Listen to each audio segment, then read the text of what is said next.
جمعہ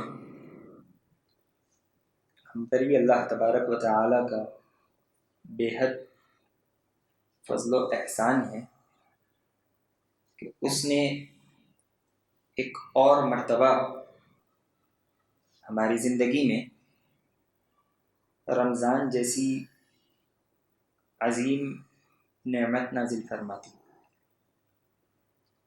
جب رمضان کا مہینہ شروع ہوتا، نبی علیہ الصلوۃ والسلام صحابہ کرام رضوان اللہ تعالی علیہم اجمعین سے خطاب کرتے ہوئے کہتے: اتاکم رمضان شہر مبارک فرض اللہ علیکم صیامہ تفتح فیہ ابواب السماء وتغلق فیہ ابواب الجحیم وتغل فیہ مردۃ الشیاطین۔ نبی علیہ الصلوۃ والسلام صحابہ کرام رضوان اللہ تعالی علیہم اجمعین سے کہتے کہ تمہارے پاس رمضان آیا ہوا ہے، ایسا مہینہ جو بابرکت ہے۔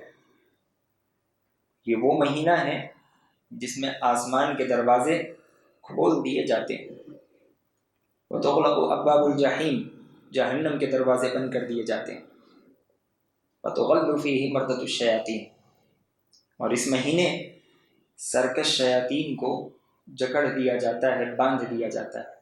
اور کیسے باندھا جاتا ہے؟ ایک اور روایت میں نبی علیہ الصلوۃ والسلام نے کہا سلسلۃ، یعنی انہیں زنجیروں سے جکڑ دیا جاتا ہے۔ یہ نیکیوں کا موسم بہار ایک اور مرتبہ ہماری زندگی میں غنیمت ہے۔ یہ وہ مہینہ ہے جس کے شروع ہوتے ہی اللہ تبارک و تعالی ایک ندا لگانے والے کو مقرر کر دیتا ہے۔ وہ ندا لگانے والا مجھے اور آپ کو پکار پکار کر کہتا ہے: یا باغی الخیر اقبل ویا باغی الشر اقصر۔ اے خیر کے طلبگار، اے خیر کو چاہنے والے، آگے آ جا، اور اے نیک گناہوں کی طرف بڑھنے والے، رک جا۔ یہ مہینہ گناہوں کا مہینہ نہیں ہے، یہ مہینہ نیکیوں کا مہینہ ہے۔ اور میرا اور آپ کا یہ عمل ہونا چاہیے کہ ہم اس ماہ کو، اس رمضان کو اپنی زندگی کا آخری رمضان تصور کریں۔ پچھلے برس ہماری ان صفوں میں کتنے لوگ ہمارے ساتھ پاؤں سے پاؤں اور کاندھے سے کاندھا ملائے کھڑے تھے، وہ آج ہمارے درمیان نہیں ہے۔ وہ ہمارے دستر پر بیٹھا کرتے، ہماری پلیٹ سے کھایا کرتے تھے، لیکن آج ان کی تھال خالی ہے، گھروں میں ان کے کمرے ویران۔ اللہ تبارک و تعالی نے انہیں اس رمضان کی نعمت سے نہیں نوازا۔ جو فوت ہو گئے اللہ ان کی مغفرت کرے، لیکن اللہ تبارک و تعالی نے اس نعمت سے ہمیں نوازا، تو ہمیں اس نعمت کی پوری قدر کرنے کی ضرورت ہے۔ کہیں ہمارا معاملہ اس حدیث کے مصداق نہ ہو جائے جس میں نبی علیہ الصلوۃ والسلام نے کہا: نعمتان مغبون فیہما کثیر من الناس الصحۃ والفراغ۔ دو نعمتیں ایسی ہیں جس میں اکثر لوگ دھوکہ کھا جاتے ہیں، دھوکے میں پڑے رہتے ہیں۔ وہ نعمتیں کیا ہیں؟ صحت اور فارغ اوقات۔ اللہ کے فضل و احسان سے یہاں جتنے لوگوں پر نظر پڑ رہی ہے، ایسے لگتا ہے جیسے اللہ تبارک و تعالی نے انہیں صحت سے نوازا ہے۔ اللہ صحت برقرار رکھے، کہ ہماری صحت ہمارے لیے غنیمت ہے۔ جو رمضان ہماری زندگی میں آیا ہوا ہے، ہم اسے بھی غنیمت سمجھیں، اور جتنے ہو سکے اللہ تبارک و تعالی کو خوش کرنے والے اعمال کی طرف اپنے آپ کو آگے بڑھائیں، کیونکہ یہ مہینہ نیکی کے کاموں میں آگے بڑھنے کا ہے، ہر طرح کی برائی سے پیچھے رہ جانے کا ہے۔ عام ایام میں تو گناہوں سے پیچھے رہنا ہم میں سے ہر انسان کے لیے ضروری ہے، لیکن خاصتاً اس مہینے میں بدوجہ اولا ہمیں ہر طرح کے چھوٹے اور بڑے گناہوں سے اپنے آپ کو بچانے کی ضرورت ہے، اس لیے کہ اس مہینے تو اللہ تبارک و تعالی نے بڑے بڑے سرکش شیاطین کو بھی جکڑ دیا۔ اب اگر ہم بھٹکتے ہیں تو یہ نفس امارہ ہی کی وجہ ہو سکتی ہے، تو ہم اپنے نفس پر قابو پائیں، ہر طرح کے چھوٹے بڑے گناہ سے اپنے آپ کی حفاظت کریں، نیکی کی طرف آگے بڑھنے کی کوشش کریں۔ اس مہینے کے کچھ خاص اعمال شریعت اسلامیہ نے بیان فرمائے۔ سب سے عظیم عمل اللہ تبارک و تعالی نے کہا یا ایھا الذین آمنوا کتب علیکم الصیام کما کتب علی الذین من قبلکم لعلکم تتقون. روزے کا عمل ہے. اللہ نے ہم پر اس مہینے کے روزوں کو فرض کر دیا. جو آدمی صحت مند ہو، اس کے پاس کوئی دوسرا شرعی عذر نہ ہو، اسے روزے رکھنا لازمی ہے. وہ روزے رکھیے. روزوں کا مقصد اللہ تبارک و تعالی نے بیان کیا، لعلکم تتقون، تاکہ تم متقی ہو جاؤ. تقوی یہ ہماری تمام عبادتوں کا مقصد ہے، حاصل ہے. تقوی کیا ہوتا ہے؟ تقوی کے معنی ہے ڈرنا اللہ تبارک و تعالی سے. کہاں ڈرنا چاہیے؟ اتق اللہ حیثما کنت. نبی علیہ الصلوۃ والسلام نے کہا جہاں کہیں رہو اللہ تبارک و تعالی سے ڈرتے رہو. یہاں ایک چھوٹی سی بات یاد رکھیں، تقوی کے 3 مرتبے ہیں. پہلا ہے حصول تقوی، دوسرا ہے حق تقوی، تیسرا ہے بقائے تقوی. یہ تینوں مرتبے ایک دوسرے کو لازم و ملزوم ہیں. اگر ہم ایک مرتبے پر عمل کرتے ہیں دوسرے کو چھوڑ دیتے ہیں تو ہمارا تقوی اس معیار کا نہیں ہوگا جو ہونا چاہیے، یا ہمارا تقوی ہمیں وہ فائدہ نہیں پہنچائے گا. دوسرے پر عمل کرتے ہیں تیسرا چھوڑ دیتے ہیں تو پھر ہمارا خاتمہ بالخیر بھی نہیں ہوگا. سب سے پہلا مرتبہ حصول تقوی. آدمی تقوی حاصل کیسے کرے؟ اپنے دل میں اللہ تبارک و تعالیٰ کا ڈر کیسے پیدا کرے؟ تو ابھی آیت آپ کے سامنے تلاوت کی گئی. روزہ اس کا ایک بڑا ذریعہ ہے. روزہ انسان کے دل کو نرم کرتا ہے، اللہ تبارک و تعالیٰ کا ڈر اس کے دل میں پیدا کرتا ہے. لعلکم تتقون، اللہ نے کہا روزے رکھو شاید کہ تم متقی بن جاؤ، اللہ تبارک و تعالیٰ سے ڈرنے والے بن جاؤ. پہلا ذریعہ ہے، پہلے ذریعے میں سب سے اہم کردار روزہ ادا کرتا ہے. اس کے علاوہ جتنی عبادتیں ہیں، اگر آپ خوش دلی کے ساتھ اور اللہ تبارک و تعالیٰ کو راضی کرنے کے لیے ان عبادتوں کو سر انجام دیتے ہو تو وہ ساری عبادتیں آپ کے دل میں اللہ کا ڈر پیدا کرے گی. تو ہم جس قدر ہو سکے نیکی کے کام کرتے رہیں، اس سے ہمارے دلوں میں اللہ کا ڈر بڑھے گا. اور دوسرا مرتبہ ہے حق تقوی. تقوی تو ہم نے حاصل کر لیا. رمضان میں ہماری کیفیتیں ذکر کرنے کی ضرورت نہیں ہے کہ کس قدر ہمارا تقوی ٹھاٹے مارتا ہے. اللہ تبارک و تعالیٰ اسے برقرار رکھے. تقوی تو ہوتا ہے، لیکن اس تقوی کا حق کیا ہے؟ اللہ نے کہا یا ایھا الذین آمنوا اتقوا اللہ حق تقاتہ ولا تموتن الا وانتم مسلمون. اے لوگوں جو ایمان لائے ہو، اللہ سے ویسے ہی ڈرو جیسے اس سے ڈرنے کا حق ہے. ویسے تقوی اختیار کرو جیسے تقوی کا حق ہے. تقوی کا حق اللہ نے آگے بیان فرمایا. اللہ نے کیا کہا؟ وَلَا تَمُوتُنَّ إِلَّا وَأَنْتُمْ مُسْلِمُونَ. تمہاری موت نہ آئے مگر اس حال میں کہ تم مسلمان ہو. مرو تو حالت اسلام میں مرو. اللہ نے تقوی کا ذکر کیا اور حالت اسلام پر مرنے کا ذکر کیا. کیا بات سمجھ میں آتی ہے؟ مفسرین اس آیت کی شرح میں لکھتے ہیں کہ اس کا مطلب یہ ہے کہ ہر حالت میں اللہ تبارک و تعالیٰ کے ڈر کو برقرار رکھو. یہ تقوی کا حق ہے. ابن عباس رضی اللہ تعالیٰ عنہ نے اس آیت کی تفسیر میں کہا ان یطاع فلا یعصى ویذکر فلا ینسى ویشکر فلا یکفر. تقوی کا حق یہ ہے کہ تم اللہ کی اطاعت کرو، کبھی اس کی نافرمانی مت کرو، اسے یاد کرتے رہو، اس کا ذکر کرو، اس کی تسبیح کرو، اسے کبھی بھلایا مت کرو. اور اللہ کی جو نعمتیں تم پر برستی ہیں ان نعمتوں کا شکر بجا لاؤ، کبھی کسی نعمت کی ناشکری مت کرو. یہ تقوی کا حق ہے کہ ہر حال میں میں اور آپ اللہ تبارک و تعالیٰ سے ڈرتے رہیں. ایک وقت تک ڈریں اور ایک وقت ہمارے دل سے ڈر نکل جائے اور ہم یہ سوچیں کہ پھر اس کے بعد ہم اپنے دل میں اللہ کا ڈر پیدا کریں گے. تو یہ جو بیچ کا خالی وقت ہے جو اکثر سال سے سال کے درمیان کا ہوا کرتا ہے، رمضان سے رمضان کے درمیان کا ہوا کرتا ہے، یا نماز سے لے کر نماز کے درمیان کا ہوا کرتا ہے، اس میں ہماری زندگی کی ضمانت کون لے گا؟ عین ممکن ہے کہ ہماری آنکھ اسی اثنا میں بند ہو جائے. وَلَا تَمُوتُنَّ إِلَّا وَأَنْتُمْ مُسْلِمُونَ والی جو بات ہے وہ حاصل نہیں ہوگی. ہر حال میں اللہ تبارک و تعالیٰ سے ڈرنے کی ضرورت ہے. لوگوں کے درمیان بھی اور اکیلے میں ہوں اس وقت بھی نبی علیہ الصلوۃ والسلام نے کہا اتق اللہ حیث ما کنت، جہاں کہیں ہو اللہ تبارک و تعالی سے ڈرتے رہا کرو۔ اور تقوی کا تیسرا بڑا اہم مرتبہ ہے، وہ ہے بقائے تقوی۔ ہم دیکھتے ہیں کہ رمضان میں اور آپ اللہ تبارک و تعالی سے ڈرنے بھی لگ جاتے ہیں۔ اللہ کا ڈر ہم اپنے دلوں میں محسوس کرتے ہیں، اور کوشش ہوتی ہے کہ دن رات اللہ کے ڈر میں بسر ہو، اور بہت حد تک ہم اس کوشش میں کامیاب بھی ہو جاتے ہیں۔ لیکن جیسے ہی رمضان ہم سے پلٹتا ہے، یہ تقوی بھی ہم سے پلٹ جاتا ہے، بقائے تقوی ہمیں نظر نہیں آتا۔ تقوی باقی کیسے رہے گا؟ وَلَا تَمُوتُنَّ إِلَّا وَأَنْتُمْ مُسْلِمُونَ، یعنی موت تک ہم اس تقوی کو کیسے باقی رکھ سکتے ہیں، یہ دیکھنے کی ضرورت ہے۔ اور اسی کی مجھے اور آپ کو اشد حاجت ہے کہ ہم اپنے تقوی کو کیسے باقی رکھیں گے۔ تقوی کو تو باقی رکھنے کے لیے اللہ تبارک و تعالی کی رحمت کی ضرورت ہوتی ہے، کہ جس پر رب کا جس قدر احسان ہوگا وہ آدمی اسی قدر اور اسی وقت تک متقی رہ سکے گا۔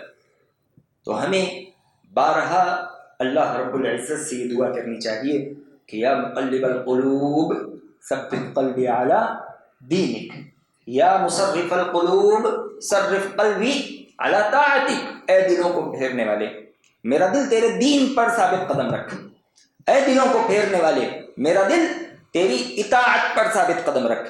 نبی علیہ الصلوۃ والسلام یہ دعا بارہا پڑھا کرتے۔ امہات المومنین میں سے کسی نے سوال کیا، اللہ کے نبی علیہ الصلوۃ والسلام آپ نبی ہو اور آپ کی زبان مبارک سے یہ کلمات، مطلب یہ تھا کہ آپ نے تو جنت جہنم کے مناظر اپنے آنکھوں سے دیکھ لیا، پھر اس کے بعد آپ کے دل کے پلٹنے کا آپ کو ڈر ہے۔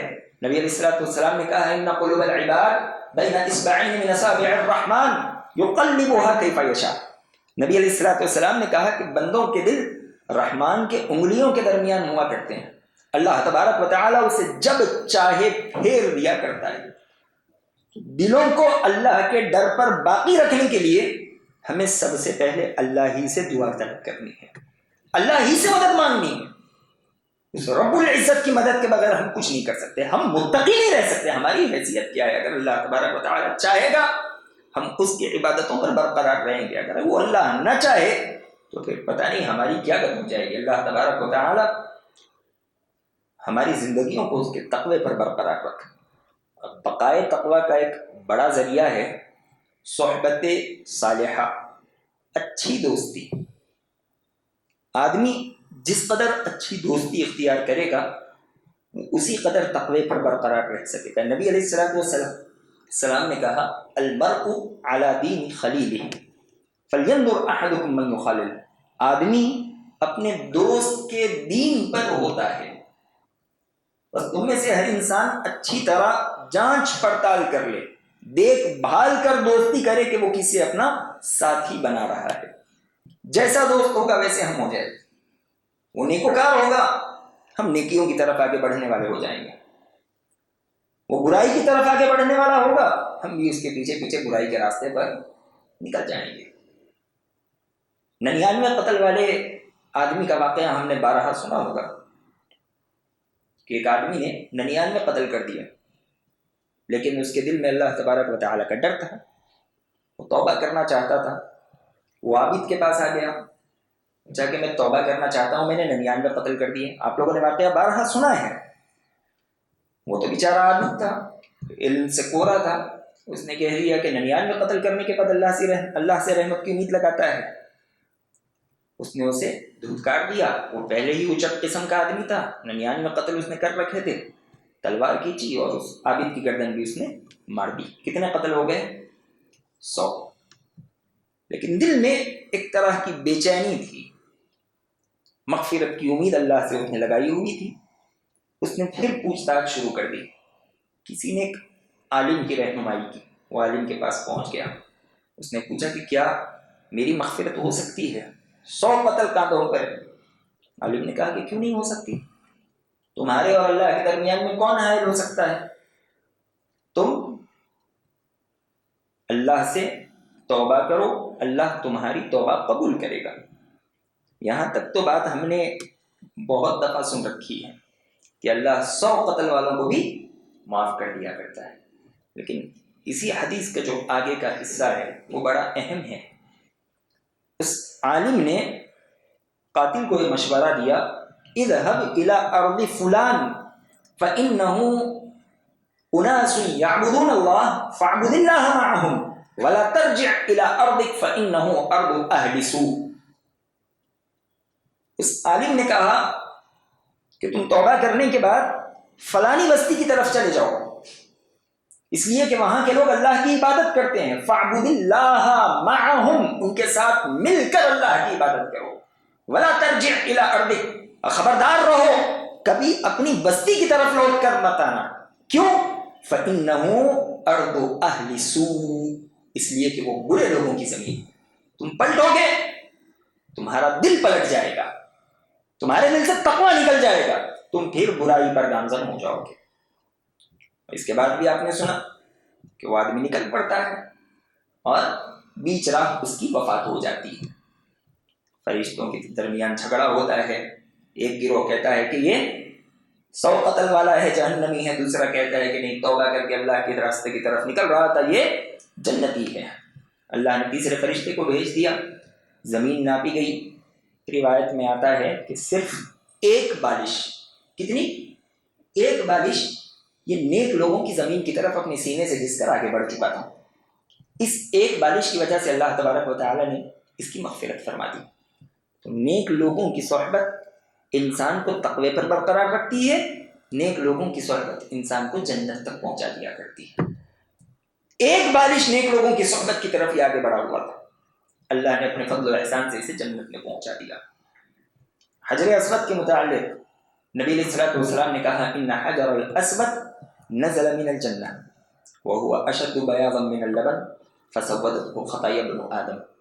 حجر اسود جو کعبۃ اللہ پہ لگا ہوا پتھر ہے، یہ وہ پتھر ہے جسے اللہ تبارک و تعالی نے جنت سے نازل کیا تھا، اور جب نازل ہوا تھا کیفیت کیا تھی؟ اشد بیاضا من اللبن، دودھ سے زیادہ سفید تھا۔ کیا ہوا؟ فسودته خطایا ابن آدم، ابن آدم کی خطاؤں نے اسے کالا کر دیا۔ جہاں نیک لوگوں کی صحبت ہمیں بہتر بنائے گی، وہیں گناہوں کی صحبت ہمیں کالا کر کر چھوڑے گی۔ جنت سے نازل ہونے والی پتھر کی ہیئت بدل گئی گناہوں کی وجہ سے۔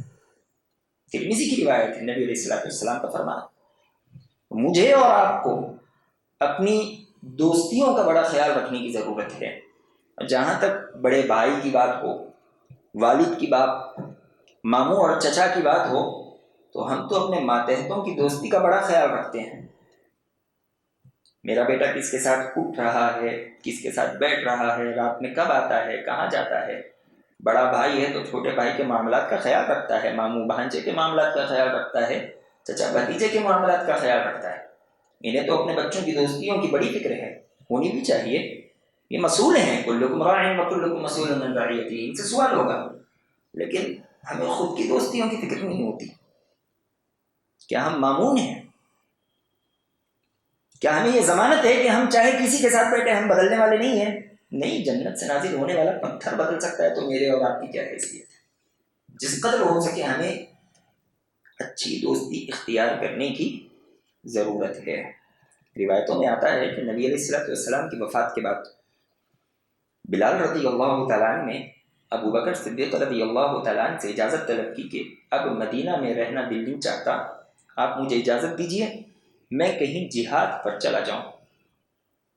تو ابو بکر صدیق رضی اللہ تعالیٰ عنہ نے کہا تھا کہ میرا ایک سردار مجھ سے دور ہو چکا ہے، میں میرے دوسرے سردار کو مجھ سے دور نہیں کر سکتا۔ یہ نیک لوگوں کی صحبت کی بڑی فکر کرتے ہیں۔ ایک مرتبہ عمر رضی اللہ تعالیٰ عنہ نے صحابہ سے سوال کیا کہ تمہاری کیا خواہش ہے بتاؤ۔ ان کی مجلس والوں نے کہا کہ میری خواہش ہے کہ کمرہ سارا جواہرات سے بھرا ہو، میں اسے اللہ کی راہ میں صدقہ کرتا ہوں۔ کسی نے اسی طرح کی خواہشات کا اظہار کیا، سب کی خواہشات نیک تھی۔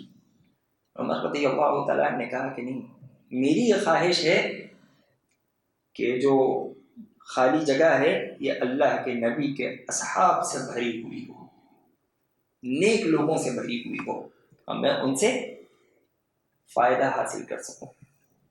نیک لوگوں کی صحبت یہ بڑی اہم چیز ہے ہمیں نیکی پر برقرار رکھنے کے لیے، نیکی کے کاموں کی طرف آگے بڑھانے کے لیے۔ الغرض یہ روزے کا مقصد ہے، روزے کا محاصل ہے، اس کا مغز ہے کہ آدمی متقی بنے۔ روزے کے ذریعے سے، دوسری عبادتوں کے ذریعے سے اس کے دل میں تقویٰ پیدا ہوگا، تقویٰ پیدا ہوگا تو وہ تقوی کو اس کا حق دینے کی کوشش کرے، اللہ سے ویسے ہی ڈرے جیسے اسے ڈرنا چاہیے۔ یہ نہیں کہ من مانی چیزوں میں اللہ سے ڈرے اور جو چیزیں اسے پسند ہو اس میں اللہ تبارک و تعالیٰ کا ڈر چھوڑ دے، نہیں۔ جو اللہ تبارک و تعالیٰ نے حلال کی ہوئی چیزیں اسے حلال سمجھے، جو حرام کی ہوئی چیزیں ہیں اسے حرام سمجھے، اور ہر حالت میں اسی پر برقرار رہے، جو کہ اچھی صحبت اور اللہ کی دعا ہی سے حاصل ہونے والی چیز ہے۔ اسی طرح جو آدمی روزہ رہے اسے چند باتوں کا خاص خیال رکھنا چاہیے، جیسا کہ نبی علیہ السلام نے کہا کہ تم میں سے جو آدمی روزے سے ہو وہ بری بات نہ کرے، چیخ پکار نہ کرے، جھگڑا نہ کرے۔ فَإِن صَابَهُ أَحَدٌ فَلْيَقُلْ إِنِّي صَائِمٌ، خود بھی نہ کرے، اگر سامنے والا بڑھ کر تمہیں کچھ کہے تمہارا حق ہے جواب دو، لیکن تمہارا کردار ایک روزے دار کی حیثیت سے ہونا چاہیے کہ تم کہو کہ میں روزے سے ہوں، مجھے یہ چیزیں زیب نہیں دیتی، میں روزے دار ہوں۔ اور روزے دار کی زبان سے کبھی برے الفاظ اور اونچی آواز نہیں نکل سکتی۔ میں چیخنے چلانے والا، میں لوگوں سے جھگڑا کرنے والا نہیں ہوں۔ اور اگر ہمارا کردار ایسا نہ ہو تو نبی علیہ السلام نے کہا کہ جو آدمی جھوٹ ترک نہ کرے، فضول کی باتوں کو ترک نہ کرے، تو اللہ تبارک و تعالیٰ کو کوئی حاجت نہیں کہ وہ بھوکا پیاسا رہے۔ روزہ جہاں پیٹ کا ہوتا ہے وہیں زبان کا ہوتا ہے، آنکھ کا ہوتا ہے، کان کا ہوتا ہے، جسم کے تمام اعضاء کا ہوتا ہے۔ ہم سارے جسم سے روزے دار ہیں، ہم صرف منہ اور پیٹ سے روزے دار نہیں ہیں۔ ہمیں اس بات کا پورا خیال رکھنا چاہیے۔ یہ مہینہ یہ قرآن کا مہینہ ہے۔ اللہ نے کہا انزل فیہ القرآن، اس مہینے میں ہم نے قرآن نازل کیا۔ اس مہینے میں قرآن سے ہماری بڑی رغبت ہونی چاہیے، بڑا تعلق ہونا چاہیے۔ نبی علیہ السلام جو عام ایام میں ایک رات میں سورہ بقرہ، سورہ آل عمران اور سورہ نساء کی تلاوت کر لیا کرتے، ان کے بارے میں امہات المومنین رضوان اللہ علیہم اجمعین کا یہ کہنا ہے کہ رمضان میں ان کی تلاوت بڑھ جاتی، عام دنوں کے بالمقابل نبی علیہ السلام کی عبادتیں بڑھ جاتی۔ عام دنوں ہی کی عبادت اس قدر لمبی ہو تو پھر نبی علیہ السلام کی رمضان کی عبادت کا ہم اندازہ لگائیں۔ اجود الناس بالخیر، روایتوں میں آتا ہے کہ لوگوں میں سب سے زیادہ خیر کے کاموں کی طرف آپ علیہ السلام آگے بڑھے ہوئے ہوتے۔ جہاں تک بات قرآن کی تلاوت کی ہے تو میں اور آپ قرآن کی تلاوت اکثر و بیشتر اسی لیے کرتے ہیں کہ ہمیں اس سے ثواب مل جائے، اللہ تبارک و تعالی نیکی سے نوازے۔ بہت اچھی نیت ہے، لیکن قرآن کی تلاوت کے لیے صرف یہ ایک ہی نیت نہیں ہے، بلکہ قرآن کی تلاوت کے پیچھے کئی نیتیں ہیں جو ہم سے فوت ہو رہی ہیں۔ ان نیتوں کے فوت ہونے کی وجہ سے وہ برکات بھی ہم سے فوت ہو رہی ہیں۔ تو مختصراً میں وہ نیتوں کا ذکر آپ کے سامنے کرتے ہوئے اپنی بات کو ختم کرتا ہوں۔ قرآن کی تلاوت میں جہاں اجر و ثواب کی نیت ہم کرتے ہیں، وہیں ہمیں ہدایت کی نیت بھی کرنی چاہیے۔ قرآن کیسی کتاب ہے؟ ہدی للمتقین، ہدی للناس۔ اللہ نے کہا متقیوں کے لیے ہدایت ہے، لوگوں کے لیے ہدایت ہے۔ تو یہ ہدایت کب ملے گی؟ جب ہم ہدایت چاہیں گے۔ تو جب کبھی ہم قرآن کی تلاوت کریں، اللہ تبارک و تعالیٰ سے اس بات کی نیت کرے کہ الہ العالمین اس قرآن کی ہدایت سے ہمیں تو نواز دے۔ ہدایت کا معنی صرف توحید پر آنا نہیں ہے، نیکیوں کی ہدایت ہے، گناہوں سے بچنے کی ہدایت ہے، بات کو صحیح سمجھنے کی ہدایت ہے، دو باتوں کے درمیان میں تفریق کرنے کی ہدایت ہے۔ بڑا وسیع مفہوم ہے، بڑا وسیع مفہوم۔ ہم جب کبھی قرآن کی تلاوت کریں، اللہ تبارک و تعالیٰ سے اس قرآن کے احکامات اور اس کی تعلیمات کی ہدایت کی نیت کریں۔ اس چیز کی طرف اللہ تبارک و تعالیٰ سے ہمیں کرنی چاہیے۔ اور دوسری چیز، جب کبھی قرآن کی تلاوت ہو تو رحمت کی نیت بھی کریں، اللہ نے قرآن کی یہ صفت بیان فرمائی، فَإِذَا قُرِئَ الْقُرْآنُ فَاسْتَمِعُوا لَهُ وَأَنصِتُوا لَعَلَّكُمْ تُرْحَمُونَ، جب تم قرآن پڑھو تو تمہاری یہ صفت ہونی چاہیے کہ تم خاموش رہو، خاموشی سے قرآن سنو. کیوں؟ لَعَلَّكُمْ تُرْحَمُونَ، شاید کہ قرآن کے اس احترام کی وجہ سے اللہ تبارک و تعالیٰ تم پر رحم کر دے. تو قرآن کے ذریعے سے اللہ کی رحمتیں بھی نازل ہوا کرتی ہیں. اور ایک روایت میں بھی نبی علیہ السلام نے کہا ہے قرآن کی تلاوت کے وقت جہاں ہم اجر کی نیت کرتے ہیں وہیں ہمیں ہدایت کی نیت بھی کرنی چاہیے، وہیں ہمیں رحمت کی نیت بھی کرنی چاہیے، اور اسی طرح بدن کے، دل کے اور روح کے لیے اللہ سے شفا طلبی کی بھی نیت کر لینی چاہیے. قرآن کی کیا صفت ہے؟ وَنُنَزِّلُ مِنَ الْقُرْآنِ مَا هُوَ شِفَاءٌ، اللہ نے کہا ہم نے قرآن نازل کیا. کیسی قرآن ہے؟ جو شفا ہے، دل کے لیے شفا ہے، جسم کے لیے شفا ہے، روح کے لیے شفا ہے. تو اس قرآن سے شفا طلبی کی نیت ہو، اور اسی طرح قرآن کی تلاوت کے وقت یہ نیت ہو کہ یہ قرآن کل قیامت کے دن میری شفاعت کرے گی، یہ اللہ تبارک و تعالیٰ کے حضور میری شفاعت کرے گی، سفارش کرے گی. نبی علیہ السلام نے کہا اقرأوا القرآن فإنه يأتي يوم القيامة شفيعا لأصحابه، لوگوں قرآن پڑھو، قرآن پڑھو اس لیے کہ یہ قرآن کل قیامت کے دن اپنے پڑھنے والوں کے حق میں سفارشی بن کر آئے گا، شفاعتی بن کر آئے گا. اور اسی روایت میں نبی علیہ السلام نے آگے کہا اقرأوا الزهراوين فإنهما يأتيان يوم القيامة كأنهما غمامتان أو كأنهما غيايتان أو كأنهما فرقان من طير الصواف تحاجان عن أصحابهما. نبی علیہ السلام نے کہا دو چمکدار سورتوں کو پڑھا کرو، یعنی سورہ بقرہ، سورہ آل عمران. کیوں؟ کیا فضیلت ہے؟ نبی علیہ السلام نے کہا ہے کل قیامت کے دن آئیں گی تو دو ابر کی ٹکڑیوں کی طرح آئے گی، یا دو بدلیوں کی طرح آئے گی، یا دو پرندوں کے جھنڈوں کی طرح آئیں گی. اور کیا کریں گی؟ تحاجان عن اصحابہما، اپنے پڑھنے والوں کے حق میں اللہ سے جھگڑا کریں گی. اور ایک روایت میں ہے کہ نبی علیہ السلام نے کہا کہ انہیں جنت میں داخل کروا دے گی. تو ہم قرآن کی تلاوت کرتے ہیں لیکن شفاعت کی نیت ہم سے نہیں ہوگی. یہ نیت ہونی چاہیے کہ الہ العالمین میں قرآن کی تلاوت کر رہا ہوں، کل قیامت کے دن میرا یہ قرآن میری شفاعت کرے، میرے حق میں تیرے دربار میں سفارش کرے. قرآن شفاعتی ہے.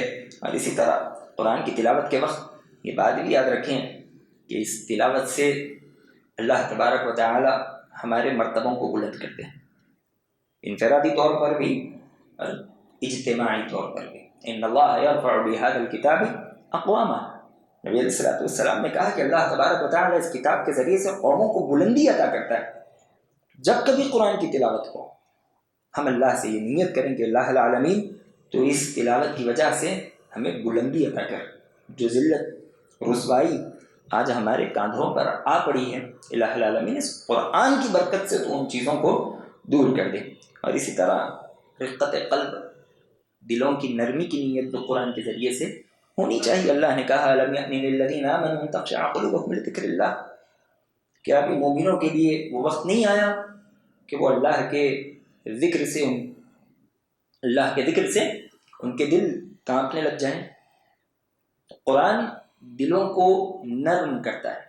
آج ہم سے یہ نیتیں فوت ہو رہی ہیں، ہم صرف اجر کی نیت کر رہے ہیں، قرآن کی تلاوت ہو رہی ہے، بہت اچھی بات ہے، بڑی نیت ہے، لیکن ان نیتوں کے ساتھ ساتھ ہم ان نیتوں کا بھی اگر لحاظ رکھے. نبی علیہ السلام نے کہا وَإِنَّمَا لِكُلِّ امْرِئٍ مَا نَوَىٰ، آدمی جو نیت کرتا ہے اسے وہی کچھ دیا جاتا ہے. تو ہماری یہ نیتیں ہونی چاہیے. اور اس مہینے کا ایک خاص عمل ہے صدقہ جتنا ہو سکے آپ آگے بڑھ کر کریں. کھجور کا چھوٹا سا ٹکڑا ہی کیوں نہ ہو صدقہ کریں، زیادہ کی استطاعت ہے کریں، اس کی کوئی حد نبی علیہ السلام نے نہیں بیان فرمائی. جو کھجور کا چھوٹا سا ٹکڑا پاک مال سے صدقہ کر لے گا فَيَتَقَبَّلُهُ اللَّهُ بِيَمِينِهِ، اللہ اسے سیدھے ہاتھ میں لے لے گا. ثُمَّ يُرَبِّيهَا لِصَاحِبِهِ، پھر اس کھجور کے چھوٹے سے ٹکڑے کو اس کے لیے پالے گا، اس کی پرورش کرے گا. كَمَا يُرَبِّي أَحَدُكُمْ فُلُوًّا، جیسے ہم میں سے ایک آدمی بکری کے بچے کی پرورش کرتا ہے. نبی علیہ السلام نے کہا حَتَّى تَكُونَ مِثْلَ الْجَبَلِ، یہاں تک کہ کل قیامت کے دن وہ پہاڑ کی شکل اختیار کر جائے گا. کھجور کا ایک چھوٹا سا ٹکڑا. اس مہینے کا ایک عظیم عمل قیام اللیل ہے. من قام رمضان ایمانا واحتسابا غفر له ما تقدم من ذنبه. جو ایمان سے اجر کی نیت سے قیام کرے اللہ پچھلے تمام گناہوں کو معاف کر دیا کرتا ہے. قیام، کوئی قیام ہم سے فوت نہ ہونے پائے. پتہ نہیں کہ ہماری آنے والی زندگی میں یہ برکتیں، یہ رحمتیں ہمیں اثر نو ملے یا نہ ملے، لیکن جو چیز حاصل ہے اس کی قدر کرنی مجھے اور آپ کو بے حد ضروری ہے. اس کے علاوہ بھی اس مہینے کے بہت سارے افعال ہیں. انشاءاللہ پھر کبھی موقع ملے تو آپ کے سامنے بات ہوگی. الہ العالمین سے دعا ہے کہ جو باتیں کہی گئی ہیں سمجھتے ہوئے ان پر عمل کرنے والا بنا. الہ العالمین دنیا و آخرت کی تمام بھلائیاں مسلمانوں کو عطا فرما، دنیا و آخرت کی تمام برائیوں سے مسلمانوں کی حفاظت فرما. آمین. وآخر دعوانا الحمد للہ رب العالمین.